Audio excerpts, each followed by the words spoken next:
Hello students, welcome to my channel The Farming Pathshala, and today we are going to discuss the important question from biostatistics. These questions are very important from examination point of view. So let's see the questions. Question first, the range of regression coefficient is. तो students हमें इसमें बतानी है जो regression होता है, regression coefficient होता है, उसकी रेंज कितनी होती है। तो जैसा कि हमने प्रीवियस वीडियो में भी देखा था, जो रेंज होती है रिग्रेशन की वो होती है -1 to +1. So the C is right answer. Another important question is the Wishart distribution is a multivariate generalization of. It means जो विशार्ड डिस्ट्रीब्यूशन है वो किस डिस्ट्रीब्यूशन का पार्ट है या किससे इंटरलिंक्ड है। तो बेसिकली स्टूडेंट्स जो विशार्ड डिस्ट्रीब्यूशन होता है वो एक गामा डिस्ट्रीब्यूशन या काई स्क्वायर डिस्ट्रीब्यूशन का पार्ट होता है या उससे इंटरकनेक्टेड होता है। So C is the right answer. That is very important question. So students मैं बताना चाहूंगा यहाँ पे हमने बहुत ही इंपॉर्टेंट क्वेश्चन को लिया है जो हर एग्जाम में आपको जरूर देखने के लिए मिलेंगे। Okay, another question is a dice is throne, find the probability of getting an even number. So students यहाँ पे जो क्वेश्चन है ये है प्रोबेबिलिटी के अंदर से। तो यहाँ पे हमें पूछा गया है जब हम एक डाई को थ्रो करते हैं तो इवन नंबर आने की प्रोबेबिलिटी क्या होती है। सो स्टूडेंट बेसिकली हम देखेंगे डाइस में हमारे पास कितने इवेंट्स या केसेस होते हैं। बेसिकली जो डाइस में नंबर होते हैं वो होते हैं हमारे पास 6 and 6। अब उसने पूछा है probability of getting an even number. ठीक है, ये हमारे पास टोटल केसेस होते हैं या टोटल नंबर होते हैं जो डाइस में अवेलेबल होते हैं। तो अभी यहाँ पे पूछा गया है इवन नंबर। तो इवन नंबर क्या होते हैं स्टूडेंट, जो 2 से डिवाइड हो जाते हैं। तो यहाँ पे कौन कौन सा इवन नंबर होगा, 2, 4 and 6। तो टोटल कितने इवन नंबर हो गए हमारे डाइस में, 3। और टोटल कितने केसेस हो गए, 6।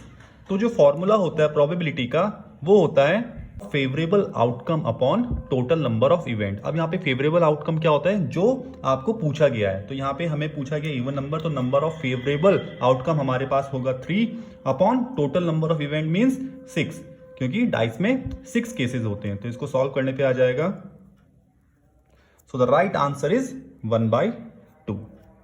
Another important question is in a statistic a population consists of. It means जो स्टैटिस्टिक होती है उसमें पॉपुलेशन का क्या मतलब है। सो स्टूडेंट्स बेसिकली पॉपुलेशन का मतलब होता है number of peoples, but statistic में यहाँ पे सिर्फ नंबर ऑफ पीपल्स ही नहीं होगा। यहाँ पे क्या होगा, पॉपुलेशन का मतलब जो भी आपको कैलकुलेट करना है, जो भी आपको डेटा दिया हुआ है, जो भी ऑब्जेक्ट्स हैं, चाहे वो पीपल हो, चाहे वो बच्चे हो, चाहे वो कोई थिंग्स हो, चाहे वो मेडिसिन हो, एवरीथिंग, उसको हम बोलते हैं स्टैटिस्टिक में पॉपुलेशन मींस जो डेटा को रिप्रेजेंट करता है। तो यहाँ पे पूछा गया in statistic a population consist of. तो यहाँ पे हमें ऑप्शन दिए हुए, all people living in a country, wrong. All people living in the area under study, wrong. All subjects और object whose characteristics are being studies, may be none of these. तो आप देख रहे होंगे मैंने बताया पॉपुलेशन का मतलब यहाँ पर सिर्फ पीपल से नहीं है, यहाँ पे ऑब्जेक्ट्स और पीपल सब कुछ होगा। तो that's why C is the right answer. Next question is what are the 2 types of variance which can occur in your data। अब जो हमारे पास स्टैटिस्टिक में डेटा होता है उसमें कितने टाइप्स के वेरिएंस होते हैं। तो बेसिकली स्टूडेंट्स वहां पे 2 टाइप्स के वेरिएंस होते हैं, एक बिटवीन और second one is within group. So D is the right answer. Next question is if the mean is 25 and the standard deviation is 5 then CV coefficient of variation is. So student basically जो ये question है वो based है formula पे। तो जो यहाँ पे CV का फॉर्मूला होगा वो होगा CV equals to SD upon mean. तो SD हमें गिवन है यहाँ पे स्टूडेंट्स 5 और मीन है 25। तो इसे सॉल्व करने पे 1/5। बट अगर हम आंसर में देखेंगे हमें यहाँ पे 1/5 गिवन नहीं है, तो हम क्या सोचेंगे, नन ऑफ दीज कर देते हैं, लेकिन रॉन्ग आंसर। यहाँ पे इन्होंने परसेंट में पूछा है, तो हमें इसको परसेंट में कन्वर्ट करने के लिए इसे मल्टीप्लाई कर देते हैं 100 से। So 20%। So 20 is the right answer here. C is the right answer.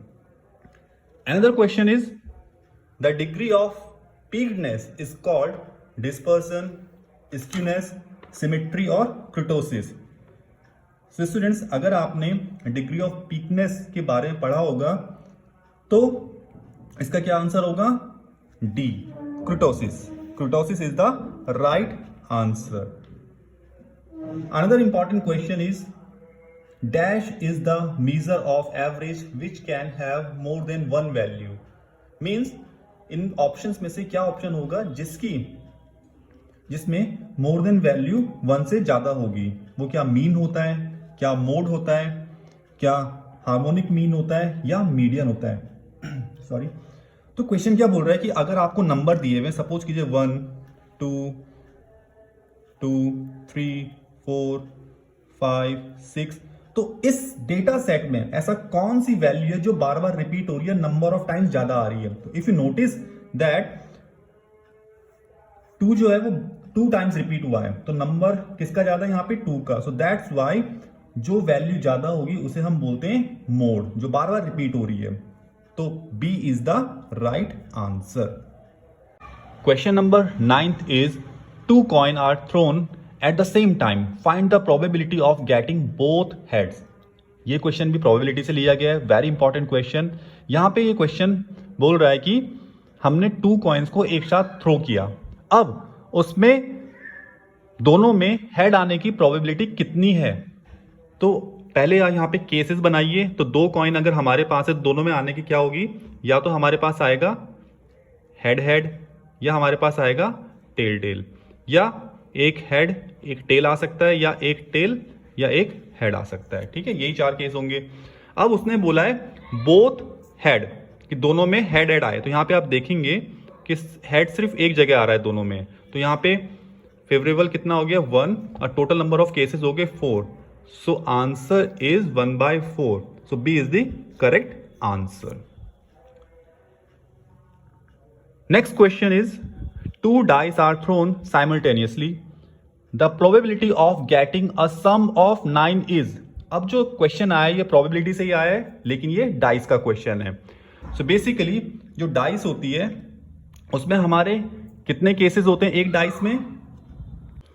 अब स्टूडेंट्स यहां पे नंबर ऑफ डाइस अलग अलग क्वेश्चंस में वेरीज कर सकते हैं। कहीं पे 1 दिया हुआ होगा, कहीं पे 2 दिए हैं, कहीं पे 3 दिए गए। उसमें कंफ्यूज नहीं होना है कि हम कैसे उन्हें काउंट करें। तो उसको बेसिकली इस फॉर्मूले से काउंट कर सकते हैं, दैट इज 6 की पावर n। n का मतलब है नंबर ऑफ डाइस। अगर आपके पास एक ही डाई है तो 6 की पावर 1 इक्वल्स टू 6 केसेस। अगर आपके पास 2 डाइस हैं तो 6 की power 2 equals to 36 and so on. इसी तरीके से हम आगे कर लेंगे। तो अभी यहाँ पे हमारे पास इसने पूछा है, आपने 2 डाइस एक साथ फेंकी, तो क्या प्रोबेबिलिटी है सम ऑफ 9 आने की, मतलब जोड़ करके 9 आए? तो अभी हमने 2 डाइस थ्रो कर दिए, तो क्या केस बनेंगे?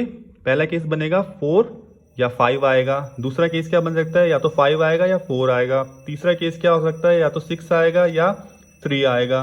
और फोर्थ केस क्या हो सकता है? या तो 3 आएगा या 6 आएगा। तो ये 4 केस हमारे पास बनेंगे। तो अब उसने बोला है, ये हमने क्या निकाला है? सम ऑफ 9। इनको सम करने पे कितना आ रहा है? 9 आ रहा है। तो हमारे पास कितने केसेस हो गए हमारे फेवरेबल? जो हमें चाहिए 4, और टोटल केसेस हैं 36। तो इसको सम सॉल्व करेंगे तो आ जाएगा 1/9। So C is the right answer. 11th question is what do ANOVA calculate? ANOVA क्या कैलकुलेट करता है? आपने अगर प्रीवियस वीडियो देखा होगा या एनोवा के बारे में पढ़ा होगा, तो लास्ट में हम क्या निकालते हैं? एफ डिस्ट्रीब्यूशन या F ratio. So that's why C is the right answer. F ratio is correct answer. Another one is the most repeated popular value in a data set is called. Means अगर आपके पास कोई data है, कोई series है, उसमें कोई value बार बार repeat हो रही है, तो उसे क्या कहते हैं?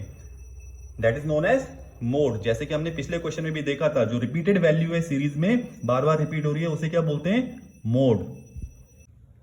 Next question is from Poisson distribution.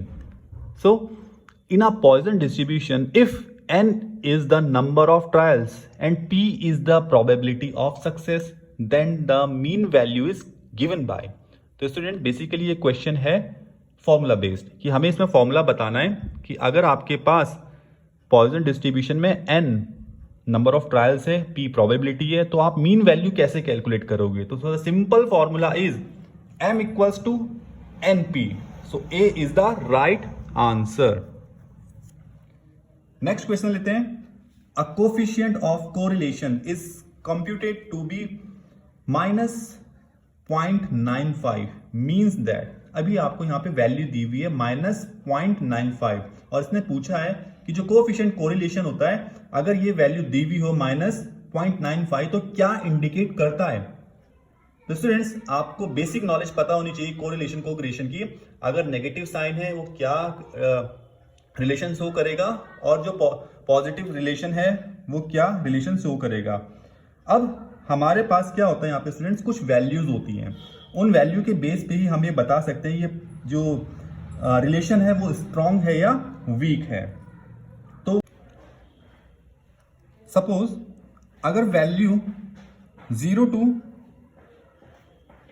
0.3 के बीच में है तो क्या होगा, week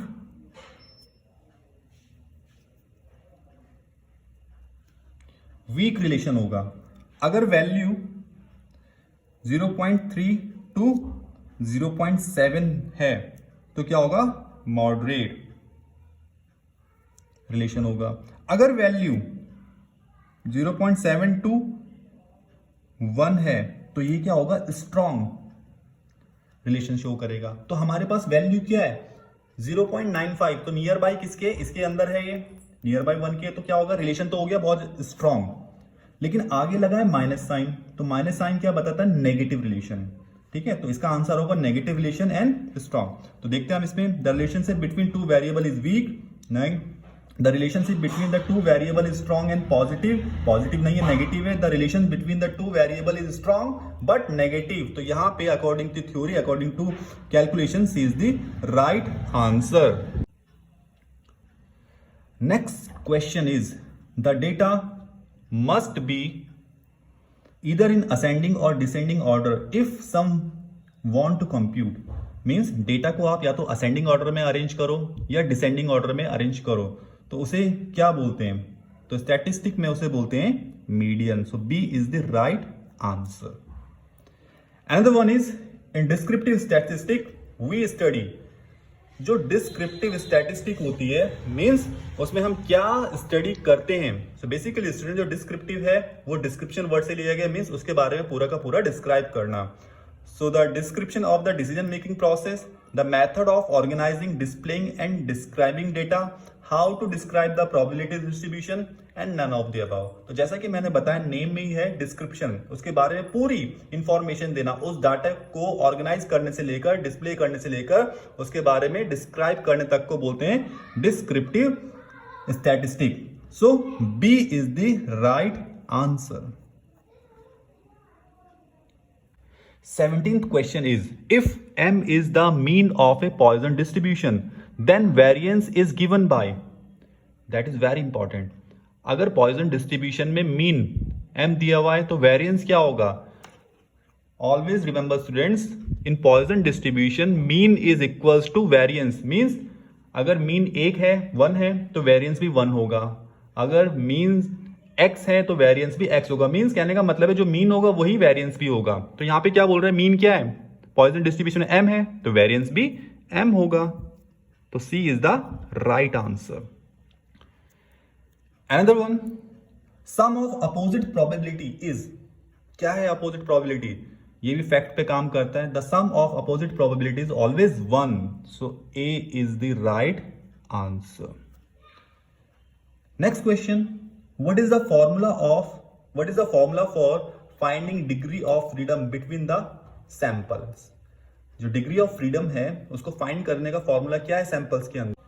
so degree of freedom कैसे कैलकुलेट करेंगे, with the help of formula that is n-1 या fact n-1, we can easily calculate the degree of freedom. So C is the right answer. Last and important, very important question is, if the right tail is longer than left tail, the distribution is called। अगर right tail left tail से लंबी हुई या उसकी length ज्यादा हुई तो distribution कैसा होगा, क्या वो नेगेटिवली स्क्यूड होगा, क्या वो पॉजिटिवली स्क्यूड होगा, या सिमेट्रिकल होगा, या नन ऑफ दीज होगा। तो इसको समझने से पहले हमें एक डायग्राम देखेंगे जो बेस्ड है इंटीजर्स के ऊपर। ठीक है, ये मिड वाली वैल्यू 0 होती है, ये राइट साइड जो होती है ये पॉजिटिव होती है, और जो लेफ्ट साइड होती है स्टूडेंट्स वो नेगेटिव होती है। अब अगर इस राइट वाली की वैल्यू या इस राइट वाली की लेंथ बढ़ जाए, यहां पे भी आ जाए, तो क्या हो जाएगा, या इसको और इंक्रीज कर दें तो क्या हो जाएगा, ये पॉजिटिवली है। अगर लेफ्ट वाली की लेंथ इंक्रीज हो जाए तो वो क्या होगा, नेगेटिवली स्क्यूड होगा। तो यहां पे जो करेक्ट आंसर होगा स्टूडेंट, यस आप लोगों ने गैस कर लिया, दैट इज पॉजिटिवली स्क्यूड। ये बायोस्टैटिक्स के टॉप 20 क्वेश्चंस थे। जल्दी हम मिलेंगे अपने नेक्स्ट वीडियो के साथ जिसमें हम अनदर 20 क्वेश्चंस को डिस्कस करेंगे। तब तक के लिए keep like and subscribe our channel the Pharma Pathshala. So keep like and subscribe our channel, The Pharma Pathshala. Thank you so much for watching.